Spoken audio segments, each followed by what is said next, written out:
নমস্কার বন্ধুরা, এই মুহূর্তে রয়েছে পশ্চিমবঙ্গ সরকারের লক্ষ্মীর ভাণ্ডার প্রকল্পের গুরুত্বপূর্ণ আপডেট।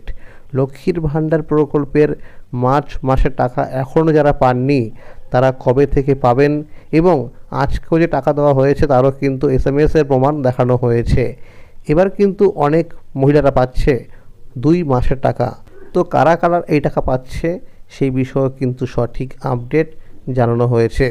এছাড়াও যে সমস্ত নতুন আবেদনকারীরা রয়েছে তাদের কি এই মার্চ মাসে টাকা দেওয়া শুরু হবে সেই বিষয়েও কিন্তু আপডেট জানানো হয়েছে।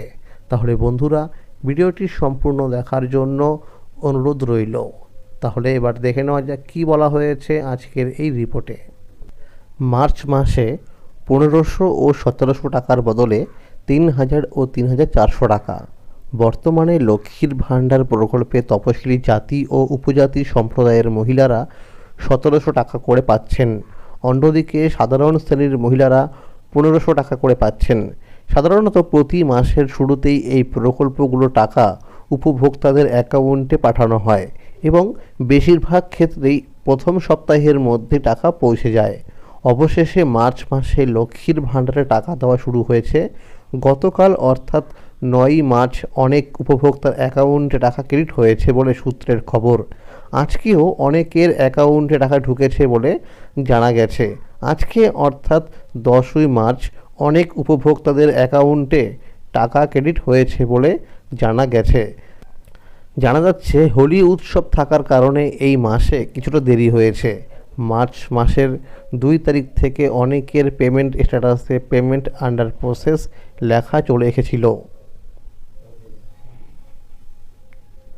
যারা ইতিমধ্যে টাকা পেয়ে গেছে তাদের স্ট্যাটাসে এখন দেখাচ্ছে পেমেন্ট সাকসেস। সূত্র মারফত খবর, 19 মার্চ পর্যন্ত লক্ষ্মীর ভাণ্ডার প্রকল্পের মার্চ মাসে টাকা দেওয়ার কাজ চলবে। এছাড়াও জানা গেছে ফেব্রুয়ারি মাসে সার্ভারের সমস্যার কারণে কিছু জেলায় অনেক মহিলার অ্যাকাউন্টে টাকা পৌঁছায়নি। সেই সমস্ত উপভোক্তারা এবার মার্চ মাসে একসাথে 2 মাসের টাকা পাচ্ছে। অর্থাৎ যেসব সাধারণ শ্রেণীর মহিলা ফেব্রুয়ারি মাসে টাকা পাননি তারা মার্চ মাসে মোট 3000 টাকা করে পাচ্ছে। অর্থাৎ ফেব্রুয়ারি মাসের 1500 টাকা এবং মার্চ মাসের 1500 টাকা। আর তপশিলি জাতি ও উপজাতি সম্প্রদায়ের মহিলারা পাচ্ছে মোট 3400 টাকা।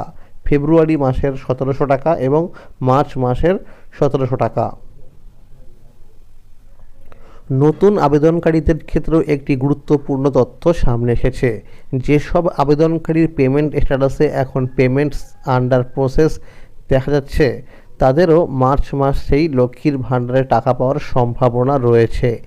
প্রাথমিকভাবে জানা যাচ্ছে উত্তর 24 পরগনা, দক্ষিণ 24 পরগনা, পূর্ব ও পশ্চিম মেদিনীপুর, কোচবিহার, মালদা, মুর্শিদাবাদ, নদিয়া, ঝাড়গ্রাম, পুরুলিয়া, হুগলি, বাঁকুড়া, বীরভূম, পূর্ব ও পশ্চিম বর্ধমান সহ একাধিক জেলার অনেক উপভোক্তারা টাকা পেয়ে গেছে।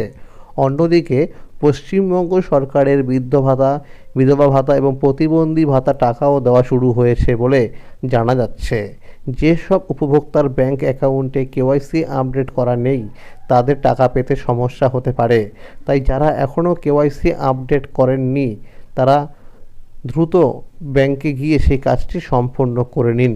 কারণ ফেব্রুয়ারি মাসে অনেকেই শুধুমাত্র এই কারণেই ভাতার টাকা পাননি। তো বন্ধুরা, এরকম অনেকের ক্ষেত্রে দেখা যাচ্ছে যে মোবাইল নাম্বারে টাকা ঢোকার কোনো এসএমএস আসেনি, কিন্তু ব্যাংকে গিয়ে ব্যাংকের পাসবুকটিকে আপডেট করার পর দেখেছে টাকা অ্যাকাউন্টে ক্রেডিট হয়ে গেছে। তো যদি আপনার ক্ষেত্রে এরকম হয় যে টাকা ঢোকার এখন এসএমএস আসেনি, আপনি কিন্তু অবশ্যই একবার ব্যাংকে গিয়ে আপনার ব্যাংকের পাসবুকটিকে আপডেট করে নেবেন। কারণ অনেক সময় এরকম সার্ভারের সমস্যার কারণে কিন্তু মোবাইল নাম্বার এসএমএস আসে না। তাহলে বন্ধুরা, আজকের এই ছিল আপডেট। লক্ষ্মীর ভাণ্ডার প্রকল্প সহ সরকারি বিভিন্ন প্রকল্পের আপডেট সবার আগে পেতে হলে চ্যানেলটিকে অবশ্যই মনে করে সাবস্ক্রাইব করে রাখুন এবং সকলের কাছে শেয়ার করে দিন। আর যদি ভিডিওটি ভালো লেগে থাকে অবশ্যই একটি লাইক করে দেবেন। ধন্যবাদ।